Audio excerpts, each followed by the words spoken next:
Hi everyone, welcome to Gaming Explained. Today in this video I'm going to guide you through how you can turn on sound effects on Solitaire Harvest. So let's get started. First of all, open the Solitaire Harvest game on your device.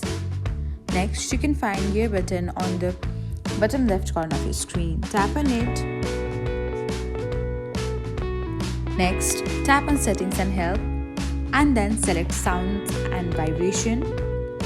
Now, you need to tap on the off button just beside sound effects. Once the button turns to on in green, that's how you know that you've enabled sound effects on Solitaire Harvest. That's it. Thanks for watching. Don't forget to subscribe to our channel so that you'll never miss another gaming update.